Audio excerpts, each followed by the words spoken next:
You're listening to The Drag. This podcast contains strong language, references, and descriptions of domestic abuse, violence, and suicide. It also has graphic descriptions of gun violence in schools. Mental health is an important part of this story, so please take care while listening. Previously on this season of Darkness. If I told somebody I was in the first school shooting, they always say, oh, Columbine. But the first school shooting, of course, was UT. It's very hard for people in modern-day America to realize that this kind of thing did not happen. Every time there is a mass shooting, the image another haunt me as I trot up my street.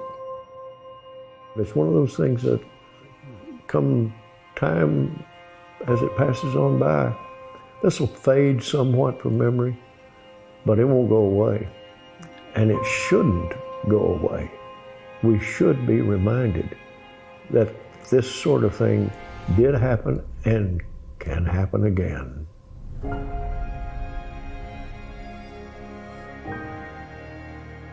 My name is Colin Goddard. I'm a senior policy advocate at Everytown for Gun Safety, and nearly 8 years ago I survived the shooting at Virginia Tech. It was a shooting involving a young man with a diagnosed history of mental illness that went untreated.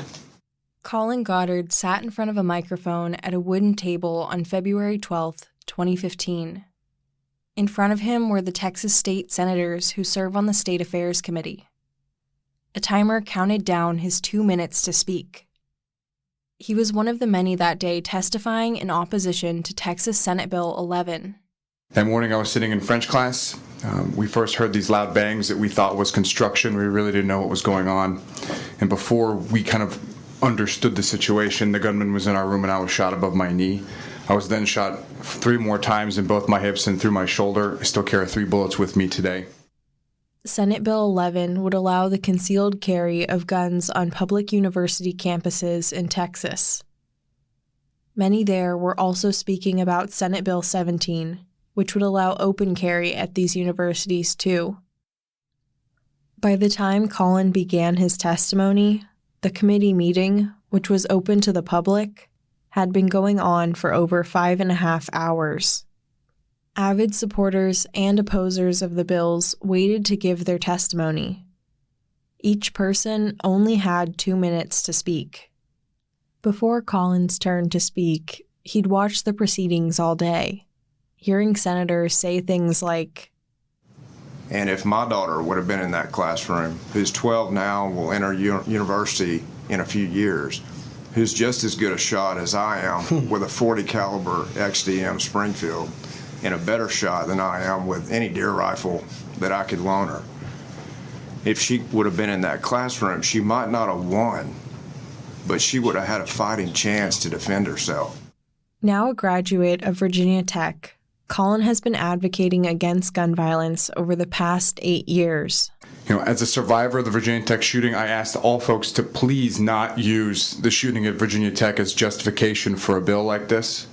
As a survivor myself and all the survivors that I know who were there, we do not think allowing students to carry loaded, concealed firearms on campus is a good idea. He didn't mention it in his testimony, but he had dialed 911 as the shooter neared his class. In his class alone, 12 people were killed and 6 were injured. By the end of the shooting, 32 people had died and 23 were injured. I would ask that people focus on the places where Texans are already dying and not focus on the hypothetical scenarios in some of the safest places in our country. There's no way to claim with certainty that SB 11 would actually help in a mass shooting scenario. It could also make the situation worse, but it will certainly make the average Texan college student day where there are no shootings, but there are failing grades, relationship breakups, alcohol, drug use, and the most commonly occurring crime on campus, theft, much more dangerous. The members of the committee need to think about those average days where there are no shootings and how SB 11 will make that impact. In conclusion, we are not going to shoot our way out of problems on our college campuses. We have to do better than that. We have to listen to people who have been in these shooting scenarios and listen to the vast majority of Texans who live and work there every day. I'm Sarah Kinney, and this is Season 4 of Darkness. You're listening to Episode 9, which is the last one of this season. For this episode, I'm going to focus on 2016, which was the 50th anniversary of the 1966 shooting. But before I do, I want to tell you a little bit more about that 2015 legislative session and play some more testimony. It's important for you to have this context before we get to the 50th anniversary. Well, I thought it was an invasion from outer space or Vietnam War breaking out because I couldn't tell who it was. That's Claire Wilson. She was the first student shot on August 1st from the observation deck of the University of Texas Tower. She came to testify against the bill, too. The senators asked her whether or not the citizens firing back at the sniper made her feel safer. They asked other tower shooting survivors there that day the same question. Claire said she didn't know. The day of the shooting, she hadn't been aware there were even citizens firing back. But she said she didn't think their gunfire helped. That same friendly fire again put a lot of people in danger. I still am curious if any people were actually shot because of the friendly fire, and I know it kept people from venturing out to try to help us. However, like others there that day, she did say, I oppose this legislation, and I would like to say as a teacher of several decades, I think there's got to be a better way than having guns on campus to address the issues that we have as a society, to make it one of love and one of mutual respect. Back in episode 2, I told you that Claire and her boyfriend, Tom Ekman, were hanging out with friends in the student union basement before Claire and Tom left. One of her friends from that day also testified, Alfred McAllister. He later became a professor of behavioral sciences at the University of Texas School of Public Health. I was at UT. 3 of my friends were killed from the tower. I was first to one body. You don't want to see somebody shot through the head. He also said the civilians firing back at the tower didn't make him feel any better. Lastly, Jim Bryce was there too. He was the one who was in the student union during the shooting, waiting for his friend to join him for lunch.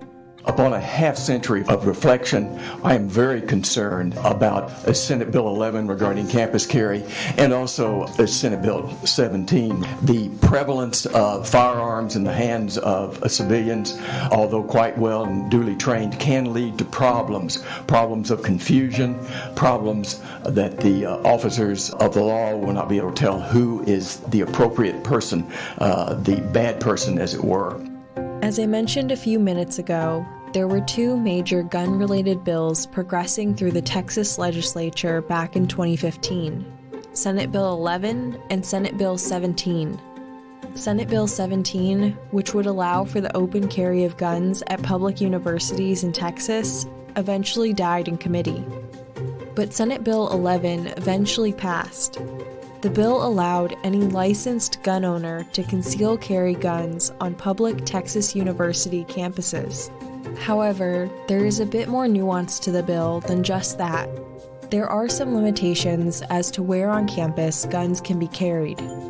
For example, the bill allows universities to regulate guns in residential areas like dorms. Universities can also set, quote, reasonable rules about carrying on campus. Basically, schools can choose to ban guns in certain areas on campus, like in hospitals or in areas with chemicals or technology that might be dangerous areas to carry a gun. However, the schools still have to allow them on campus. Here at the University of Texas, guns are banned from dorm rooms, hospitals, sports games, and a few other areas, but are allowed in classrooms. Additionally, private Texas universities are not required to allow campus carry since the state doesn't govern them like they do public universities. Only 3 private universities in Texas open to concealed carry.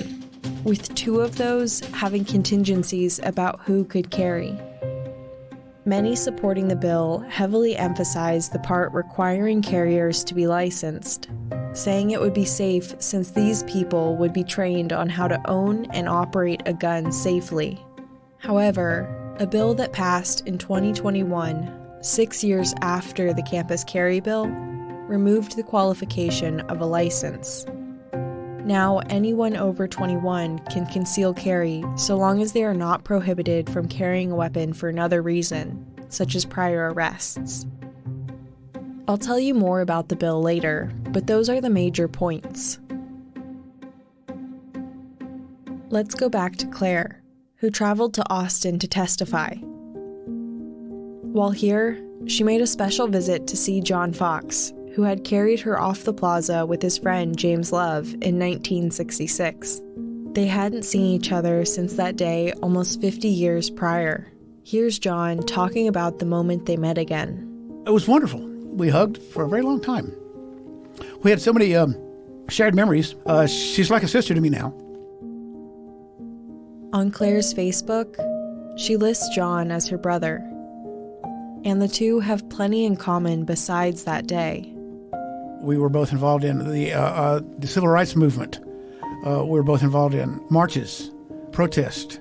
There was the ethos of the period that tied us together. Even after all these years, that day in 1966 stays with him. It was the biggest, still the biggest thing that's ever happened to me, except for my marriage. It's not the worst day of my life, but it's the most horrific day of my life. The worst days would be the deaths of my parents. But yeah, the blood, the carnage, the deaths of people I know. Yeah, and for a while, it was the biggest mass murder at the time.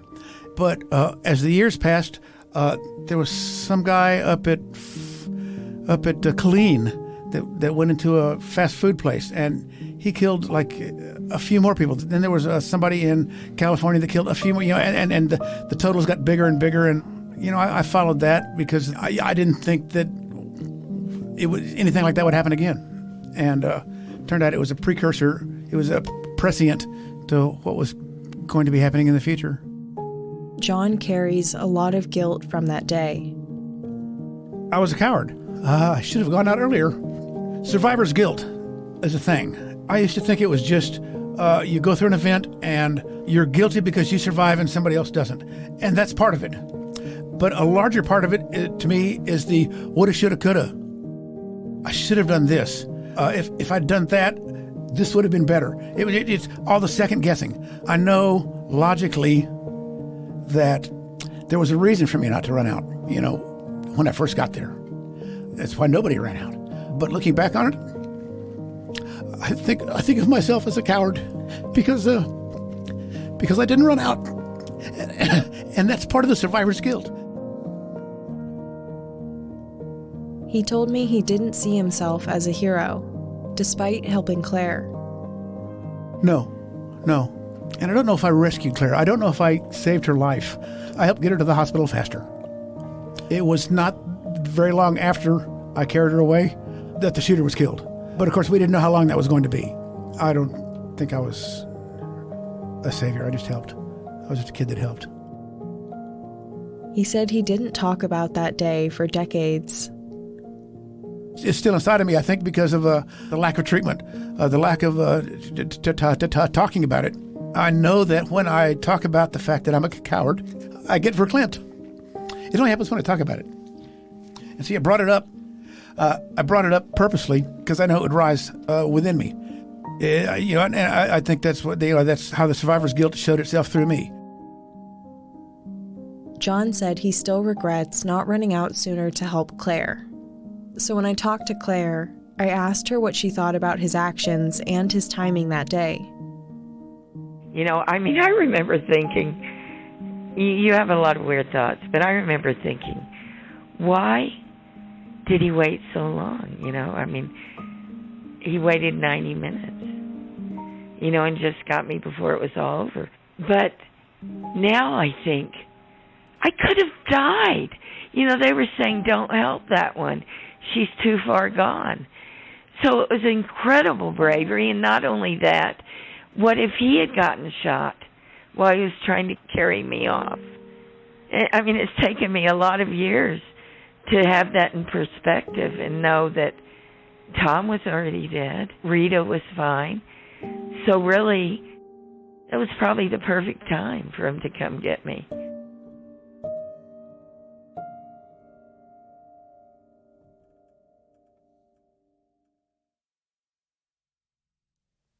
While Claire and John caught up, Senate Bill 11 sparked protests in Austin. Avid gun rights activists supported concealed or even open carry.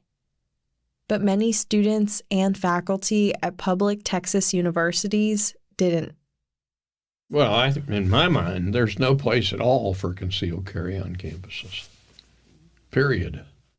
That's Larry Faulkner, who was the president of the University of Texas at Austin from 1998 to 2006. You heard from him in episode 8.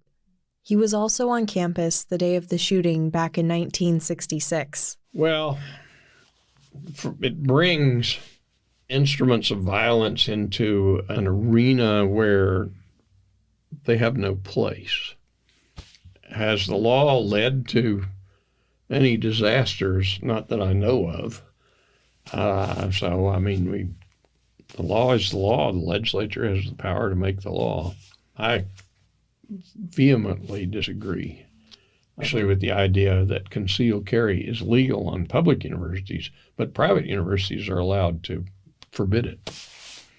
And that's not consonant with what a university is.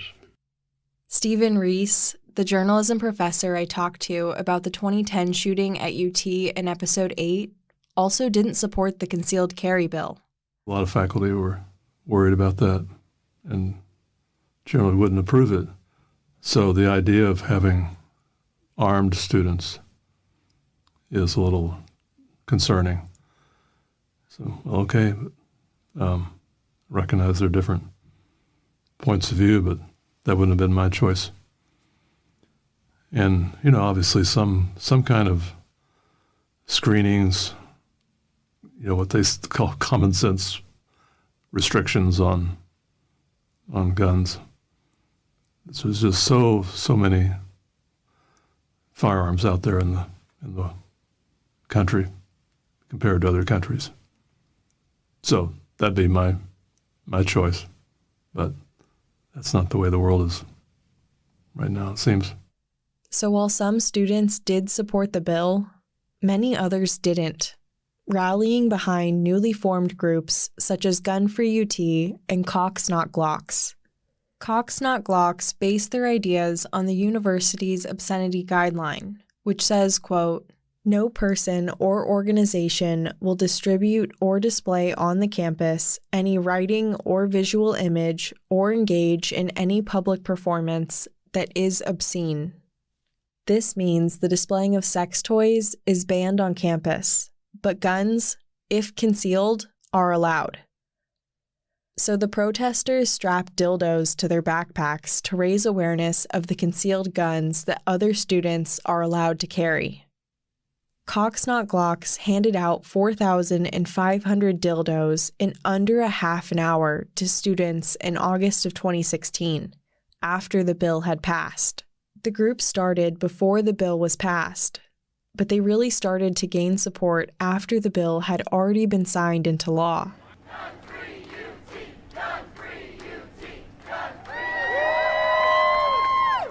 Many of the tower shooting survivors also continued to voice disdain for the bill as it passed through the Texas Legislature. Sandra Wilson, who was shot on the drag in 1966, was one of them. The idea that, well, if everybody has guns, we can take care of ourselves. The problem is that then you end up with the OK Corral, and you have all kinds of people getting shot. We don't need guns. And nobody needs an assault rifle. Nobody, ever. I don't think they should sell them. I think they should ban them. Yeah, I'm very anti-gun, yeah. Many other supporters of this bill, as well as gun rights in general, justify these rights through the Bill of Rights' Second Amendment, which gives Americans the right to bear arms. However, James Madison, the author of the Bill of Rights, along with Thomas Jefferson, outlawed guns on the University of Virginia campus in 1824 during a Board of Visitors meeting. So while these men allowed American citizens to own guns, they did ban them from classrooms at universities. The concealed carry law went into effect on August 1st, 2016, the 50th anniversary of the Tower shooting. On that day, survivors of the shooting gathered to unveil a new memorial for the victims. The original memorial, the Tower Memorial Garden, had been unveiled on the 33rd anniversary in 1999. Then President Larry Faulkner had pushed for its creation, since no area had been dedicated as a memorial prior to it. It was meant to be a reflective area between the nearby class buildings. It's a large, grassy area to the north of the tower, with trees lining one side and a small L-shaped pond on the other. Birds of paradise lean over the gravel pathway, trailing the side of the water. The water is filled with turtles that often sunbathe on the rocks sticking out of the water or on the concrete lip of the pond. Because of this, the area is better known here on campus as the Turtle Pond. That nickname also shows one of the main issues. Most people just think it's a nice little pond full of turtles in the middle of campus. If you ask current students about their favorite places on campus, they're likely to mention the Turtle Pond as one of them. However, many of them don't know what the area was originally designated for. So in 2007, a small bronze plaque was added in front of the pond. It read, quote, "The University of Texas at Austin remembers with profound sorrow the tragedy of August 1st, 1966. This space is dedicated as the Tower Garden, a memorial to those who died, to those who were wounded, and to the countless other victims who were immeasurably affected by the tragedy."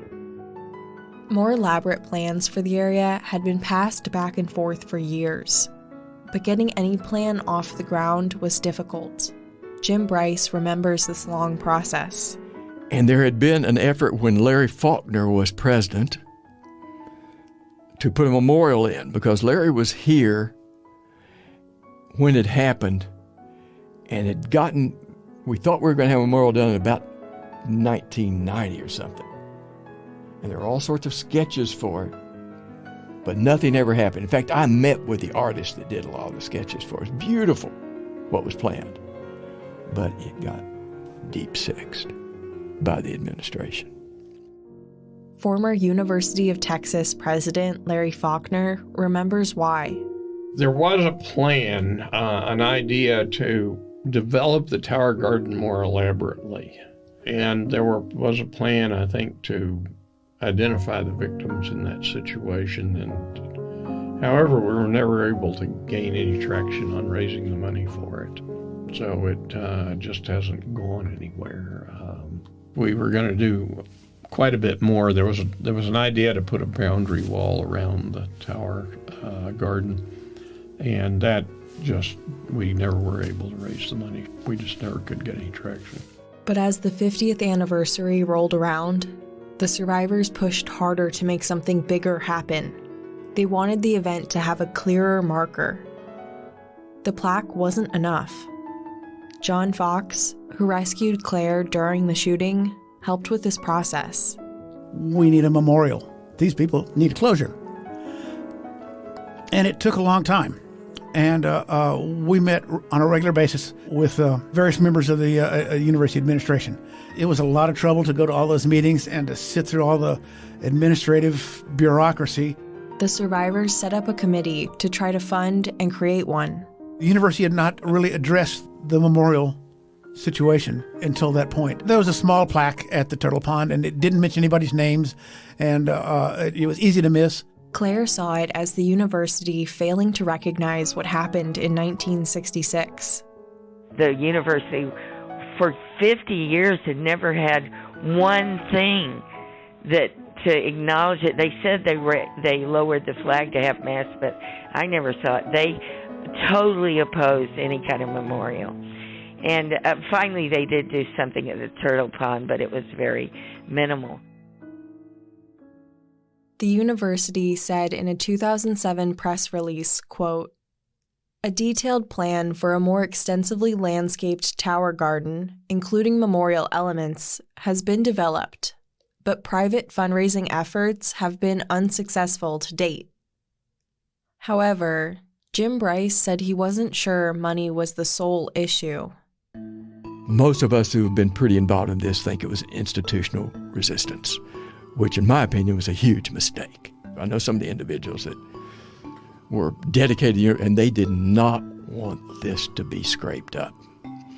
But there was enough there that something finally had to be done, and so it was done. Others outside the committee weren't sure the memorial would happen either.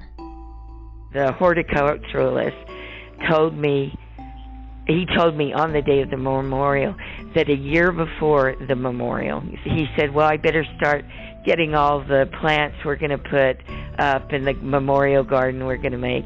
And he said that to the Board of Regents and the president, and they said, no way, we're not going to there's never going to be a memorial there. Even though they had agreed and were pretending to put it up, the guys were told, no, there will never be anything there. We will never allow them to put anything there. But the president changed and they were able to do that. And the financial issues continued. They told us if we wanted a memorial, we had to raise the money. And not only did we have to raise the money, but it had to be raised by students. But things started to look up when the president of Cook Walden Funeral Homes, a local funeral home chain in Austin, said they would donate what was needed to build the memorial. Rodney Molitor stepped up and he said his funeral home would donate all of the granite they used and that they would do every single thing that we needed money for, that they would do it. So that's how they got a memorial up. John Fox remembers this too. He told me about Charles Walden, a previous owner of the funeral home back in 1966. He had driven those injured that day in the home's hearses. He was crucial with that day, and that day meant a lot to him. And so they paid for the monument. The University of Texas couldn't find the money. John helped plan the new memorial, and former President Faulkner said two people who worked in his office designed it. One of them was Susan Claggett. But Susan believed, more than anyone, that the victims of the tower shooting had been sidelined too much in the early stage, that the university was anxious to get past this and that it didn't give too much light to those who had to live with the mental anguish and the sometimes leftover physical problems. Susan believed that it was important for us to actually have a memorial or a dedication on the reopening that brought those people to the campus and brought them, brought some closure to them. He said Susan also created UT Remembers, which is an annual ceremony to remember UT students, staff, and faculty who died within the previous year. I think that's something that's really not connected to the shooting itself, but the Tower Garden has become a bit of a sacred place, and that sacredness comes from the Tower event. They plan to have one large chunk of granite from Enchanted Rock. Enchanted Rock is a state park here in Texas known for its pink granite. Visitors often go hiking or climbing there. They plan to have the stone engraved on one side with a list of the victims' names added to the corner of the Tower Memorial Garden. Across from it was a bench of the same granite. The only really one concrete thing I contributed to the actual placing of the monument was to orient it so that there's a bench and there's the monument. And so you orient from the bench. If you sit on the bench and look at the monument, the tower rises up visually up through the monument. Others who helped get the monument up had to track down relatives of those who died in the shooting. They had to get the correct spelling of each victim's name. Claire Wilson was one of the several people who helped get the needed information. One of the people Claire Wilson had to get in contact with was the sniper's aunt. Because she was the only one that was still living that was related to him. And she was related just by marriage. Claire learned the details of the sniper's childhood while getting the spelling she needed. He was a kid that obviously didn't get what he needed to keep from becoming what he became. And I think, how can I, it's harder for me to forgive the lady who doesn't treat me just the way I'd like to be treated that I work with, That's a lot harder. That's a lot harder than to forgive this man who, did horrible things, but, it's so beyond your control. With Cook Funeral Home's help, the memorial was set and ready to be unveiled on the 50th anniversary of the shooting. But August 1st, 2016 was when the concealed carry law was supposed to go into effect in Texas, leading to another issue for the survivors and their memorial. Jim said the two dates aligning led to some issues with university leaders. The university begged us to move the date of the dedication of the memorial, and we refused because they didn't want it to be the same day as that damn law went into effect. The legislature can move their damn law. We ain't going to move the date that this happened.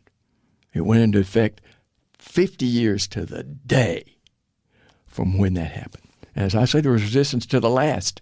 We don't want to have it the same day as guns on campus becomes effective. Well, that's the legislature's problem. That's the day it happened. The memorial was unveiled on the same day as the concealed carry law went into effect.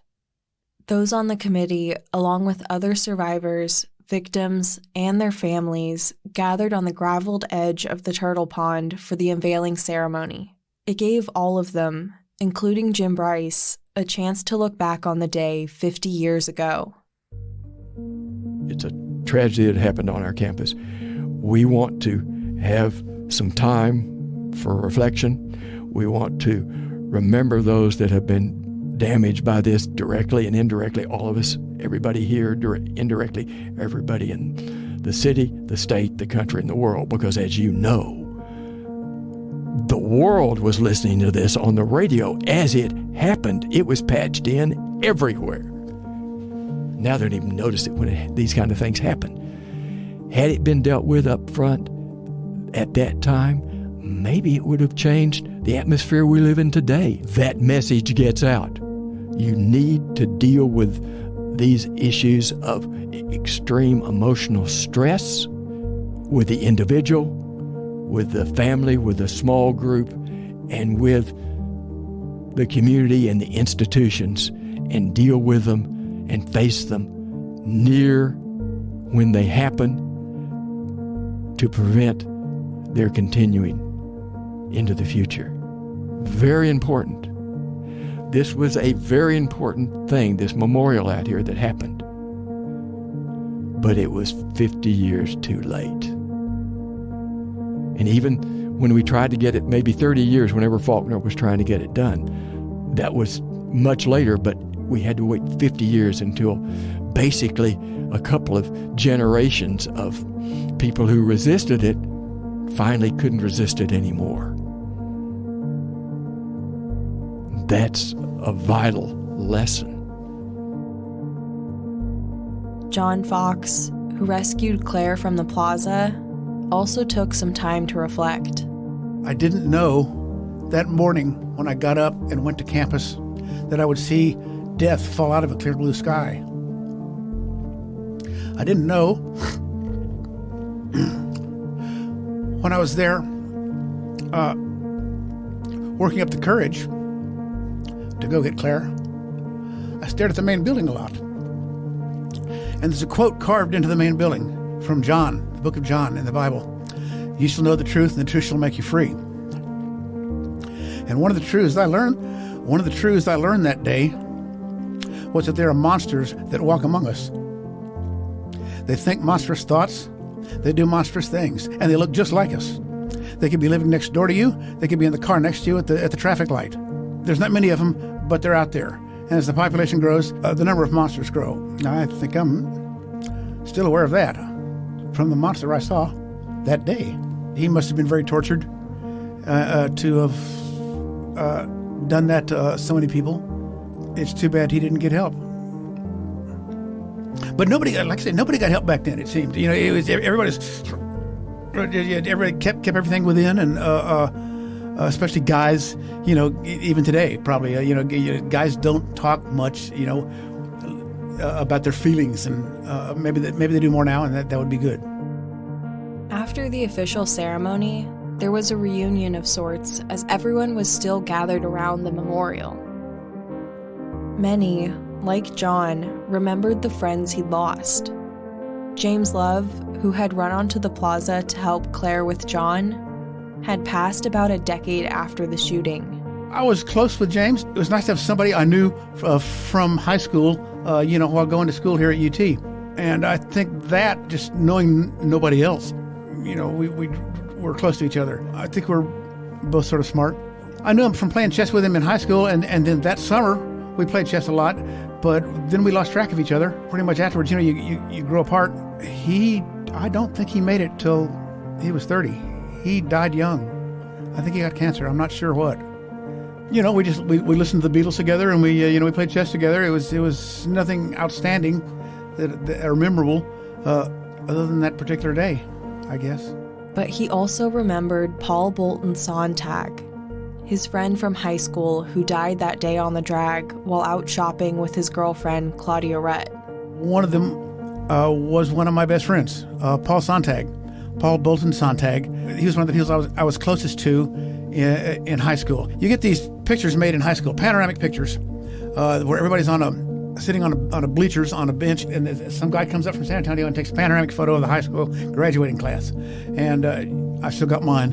And you can see Paul and I were standing right next to each other. He was standing right behind me in that photograph. Paul Bolton Sontag. He remembers seeing Paul outside of school too. We played football on a regular basis, touch football, on the various little small parks around West Austin. And Tarrytown Methodist Church had a big green area in front of the church, and we played touch football there. It was sort of a rough series of touch football. We're big on football. The University of Texas had won the national championship in 1963 and would win it again in 69 and 70. So it was growing up, football was really big for guys here in Austin. And so we played a lot of football. Sandra Wilson, who was shot that day on the drag, also met someone at the memorial. I got to see Chip. I got to meet him and his wife, and they were very nice. She's talking about Chip Jensen, one of the men who carried her to an ambulance after she'd been injured. And I came with my oldest son and my granddaughter, my oldest granddaughter. I didn't have the other two yet. And my other two kids were still in school. Oh, I thought it was really important, you know.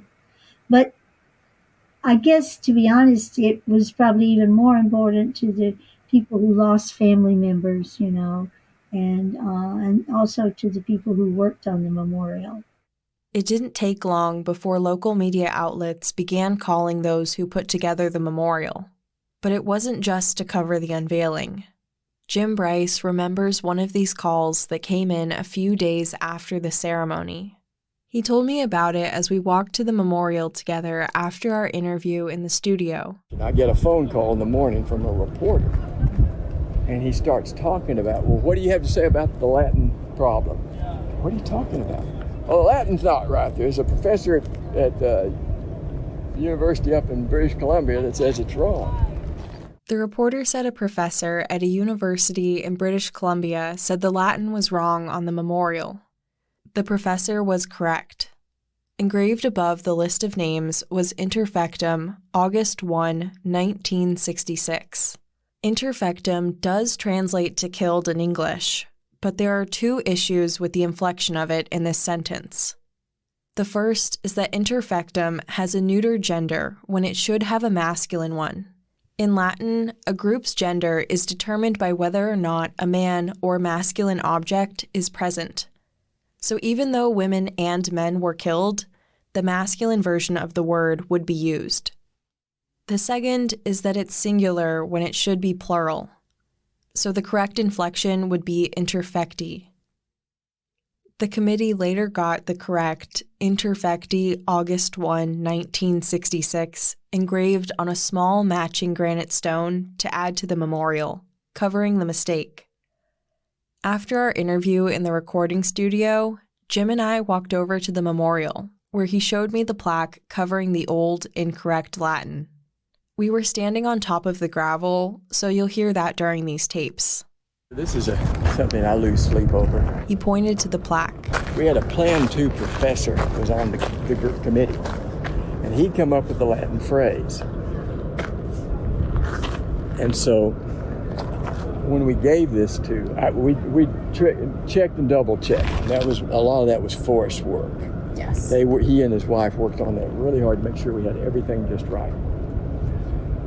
Well, the Office of Diversity Services or whatever is right there in the lower corner pointing to the main building. And I had asked the assistant dean or whatever her title was to check this out with the classics department. Jim said he didn't ask the department himself since the university had strict guidelines for the memorial committee. They were very, very strict with us. Don't you go around talking to various faculty and staff members about all this. We'll handle all that. So I didn't go to the classics department, even though I know people there. He said he learned that she didn't call the classics department, but instead searched the word in a Latin dictionary. And when the guy called me on the phone, I was sort of backpedaling because I didn't want to make her look bad, but it really pissed me off. Anyway, what happened here then was trying to figure out what to do, and that was probably as good a solution as we could come up with, is to just put that over. The granite covering was added in March of the following year and is still there today. During the same trip to Austin as the memorial, Claire visited Austin Memorial Park Cemetery. It's the cemetery where her unnamed son had been buried 50 years ago. She had never seen him after the emergency C-section where he was stillborn. My stepfather just took him and buried him. She'd talked with her sister before about going to the cemetery. She said, please don't think that anything you do is strange or weird. Just do whatever you feel like doing there. His small cemetery plot is one of the many scattered under a large tree, each marked with an engraved stone. Some lay fully in the ground, with grass covering their edges, while others have been pushed up at an angle as the tree's roots spread. When she walked up to the grave, Claire said the tree overhead was what she focused on. And to me it looked like, I don't know, they just symbolized Tom and me and the baby, and one was a little apart, and it reminded me of John. And so I just lay down on top of the grave, and here I was, lying on top of that baby's grave, you know, and just feeling a part of the earth and, you know, imagining the baby's bones. The stone was engraved with a small cross. Underneath, it read Baby Boy Wilson, August 1, 1966.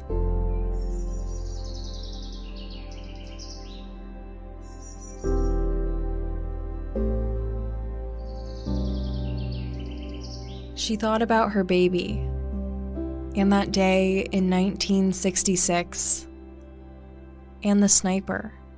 I think what it is that, you know, time, you know, it's just more and more years, and you start to look at things differently, you know, and maybe that becomes a time that you can, you know, forgive people. I never felt I had to forgive him because I felt like I just felt that there was nothing really to forgive because he was so, as I said, brutalized and, starved for, I think, love and affection.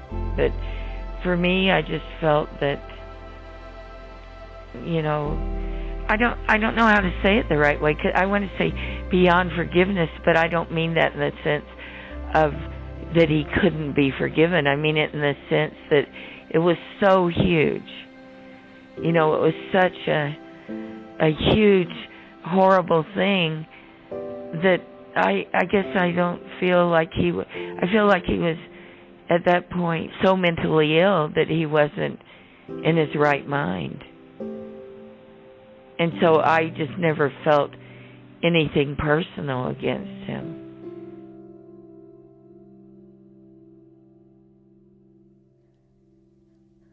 I've thought a lot about how I wanted this podcast to end, what I wanted y'all's big takeaway to be, and what was the most important part of this story. And while working on this project, I've always said it was the victims, especially those who were lost that day. But now that this story is wrapping up, I know it's about more than what happened to the victims that day. It's about making sure they aren't forgotten. I enrolled at UT not knowing anything about August 1st, 1966, and had walked past the memorial many times, not even realizing what it was. I don't want that to be the experience of most UT students or visitors. I want the people who saw the horrors of that day to be honored and remembered. I see gun violence on every news feed every day here in America. This shooting was a unique event that nobody thought would happen again. And yet here we are, with mass shootings so common that in the time between when I'm recording this episode and when you're listening to it, there will likely be dozens more. The US is averaging 2 mass shootings a day in 2023. So many people have been lost to gun violence, and their names and memories fade out of the news cycle as soon as the next shooting happens. And we just let it happen. After having worked on this podcast and researched this tragedy so intensely, I don't want the victims of this day to be lost in the void of outdated news. So I asked some of the associate producers of this podcast to interview students here and ask them what they knew about the tragedy.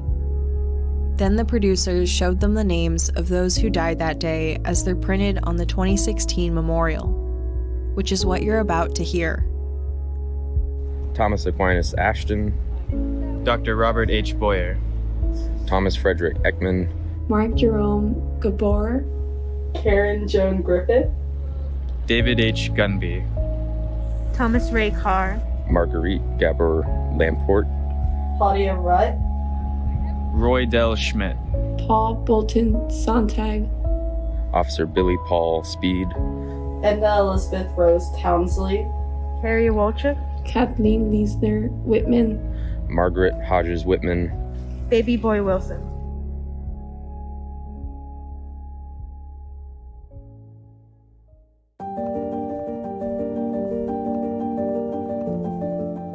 This season of Darkness is reported, written, and hosted by me, Sarah Kinney. Heather Stewart is this season's producer, sound designer, and editor. Katie Penchikautka and Robert Quigley are the executive producers.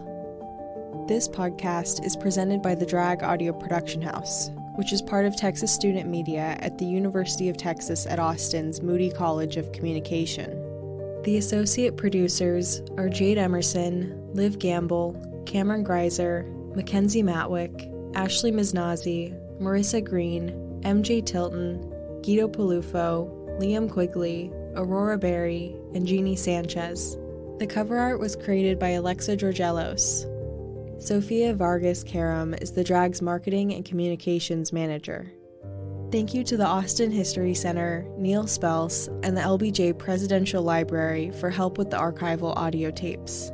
Special thanks to the University of Texas School of Journalism and Media and Texas Student Media. Also to Jay Bernhardt, Rachel Davis Mercy, David Reif, and Gerald Johnson. A huge thanks to Leslie Schrock for all her support and guidance. The Drag is a non-profit educational organization that is made possible by individual donations. Please support our work by going to thedragaudio.com/donate. Every dollar goes directly to producing more content like this, while giving students an amazing educational experience. Thank you.